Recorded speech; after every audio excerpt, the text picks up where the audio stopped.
Welcome to the Business Chaser, your quick pour of strategy, clarity, and momentum. We skip the small talk and get straight to the strategy here in these bite-sized episodes. We're here to help you grow smarter, market better, and chase what matters, all in 15 minutes or less. I'm your host, Lauren Najar. Tune in and let's chat. Hello and welcome back. I am Dr. Santina or Tina Wheat, and I am so excited that you're listening to this topic today. I love this topic of boundaries because it is something that so many of us, those of us in healthcare and honestly any demanding career, including business owners, often struggle with. We often hold this deep belief that being excellent means that you're endlessly available. It might be answering an email right away. It might be covering every shift. It might be picking up every project or taking on an additional client. And on the flip side, we sometimes think that setting boundaries must mean that we are stepping back, or that we're caring less, or that we're just not willing to be a team player. But I've learned some different things. In my own journey as a physician, in my journey as a leader, and also now as a coach, I have learned that true excellence actually requires us to hold our boundaries. Without them, our energy, our creativity, and even our compassion get spread so thin that everyone, maybe it's your patient, it's your team, it's your family, or your client, they actually get less and less of us, not more. So the first thing I think about is I was originally taught that a boundary was like a wall. But I want to reframe that for you. I want to think of boundaries as guiding rails, not as walls. As a physician, my boundaries don't separate me from my patients or my colleagues. As a business owner, they don't separate me from my clients. And at home, my boundaries don't actually separate me from my kids or my spouse. They keep me steady so that I'm not falling off track. In healthcare, we set clinical boundaries all of the time. We think about sterile fields in surgery. We think about guidelines for dosing medications. And we think about checklists that we have in place before procedures happen. We do this to protect our patients. We do this to ensure quality and to keep everyone safe. And when you're on the patient side of it, we want these boundaries. They help build trust that we'll be safe in the care. So boundaries in our personal and professional lives really do work the same way. They protect our capacity, and they protect our capacity to deeply care and work skillfully, not just in the short term, but in the long haul.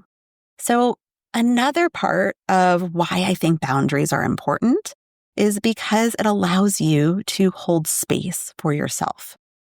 By holding your boundaries, it's acknowledging that you deserve the same care and compassion that you're giving to everyone else. Practically, this might mean things like scheduling actual breaks for yourself and treating them as non-negotiable. It might be saying no or not right now to requests that don't fit your values, or that maybe fit your values, but that you don't have the capacity for right now. It also requires that you check in with yourself regularly. And for me, this was a hard thing to do, to really acknowledge and check in on how I was doing.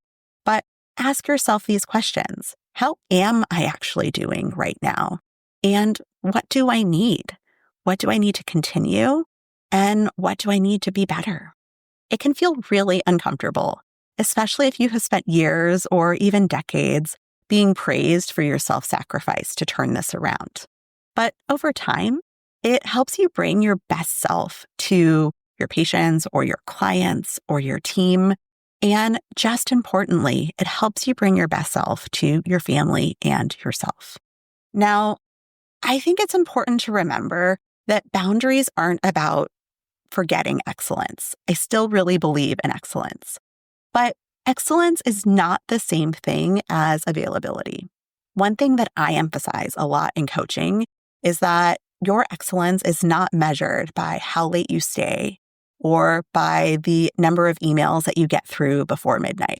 Excellence is really about the quality of your presence. It's about your decision making.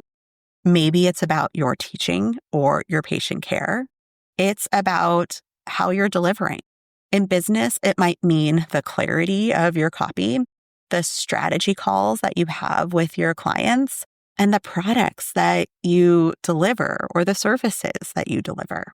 All of these improve when you're rested, focused, and have protected time to think and reflect. Outcomes that directly impact your boundaries. So I want to share a quick story of where this worked from my own career. I used to say yes to every committee, every project, and every extra shift. From the outside, it looked like dedication, but inside, I was scattered. I was constantly worried about dropping balls and honestly doing nothing at my highest level. When I started to get clear on my purpose and set firmer boundaries, I started declining roles that didn't align or saying, I would love to help you, but can this wait until next month? What happened? Well, the projects that I did take on were stronger. I felt more fulfilled. And ironically, I actually got more recognition and appreciation than when I was saying yes to everything. On the flip side, I'll share a story when I didn't hold those boundaries. I can remember stretches where I was trying to do it all. I was staying up late finishing charts. I was replying instantly to every message, whether it was a patient or an email. And I was saying yes to projects because I didn't want to let anyone down. Outwardly, this looked like commitment. But inwardly, I was constantly living on the edge of missing deadlines, not sleeping, and honestly, I was more irritable with everyone, both at work and at home. It wasn't sustainable, and this is what sent me directly into burnout. It took me really stepping back and reevaluating what truly mattered to turn things around. So sharing a reflection for you. If you're listening right now, pause and ask yourself these questions. Where are my boundaries strong? And then ask yourself, where are my boundaries leaking? And then finally, how might my work, my relationships, and even my well-being improve if I protected my boundaries just a little bit more? So if you're listening to this and thinking, okay, but where do I even start? Here are 3 small steps that you could try today. The first is identify your top priority for this season. And it might be the season of your life. It might be this actual season.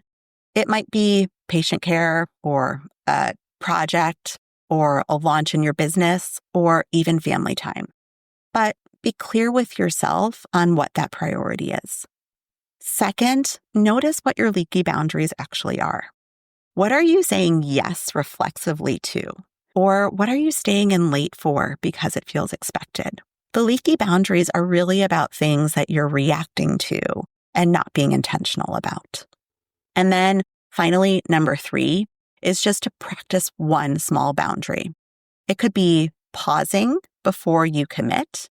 It could be putting your phone on Do Not Disturb during lunch or like I do at nighttime. Or it could be taking 5 minutes before you walk into your next meeting. I have a small boundary of blocking meetings for only 25 minutes or only 55 minutes so that I have that 5 minutes for myself. It's important to know that when you take small steps, the small steps actually build the muscles for the bigger ones. And this can be really helpful. Now, just to share a final thought, boundaries don't actually dilute your excellence. They protect it. When you care for yourself as carefully as you care for everyone else, you are able to bring more skill, you're able to bring more compassion, and even more creativity to everything that you do. You might show that you actually are more successful. You might show that you're bringing more quality to all of the things that you're working on when you start holding those boundaries. And this is not about being perfect. This is about being intentional. If this resonated with you, I hope that you'll feel free to connect with me. I do share tools and reflections for finding calm and balance while still doing your work and finding excellence in that work. You can find me on Instagram at my handle at Dr. Tina Wheat, and my website is www.santinawheat.com. Thank you so much for listening. That's your quick hit of clarity and momentum for the week. If it sparks something, share it with a friend or tag us in your stories at Business Over Cocktails and or at Lauren Najar. We love seeing what resonates. Don't forget, Mondays are for full-length episodes with rich conversations, and Fridays are the Business Chaser episodes. These are bite-sized insights pulled from our guests to keep you inspired and aligned throughout the week. Do you have a question or a takeaway? DM us at Business Over Cocktails. We just might feature it in a future episode. Cheers!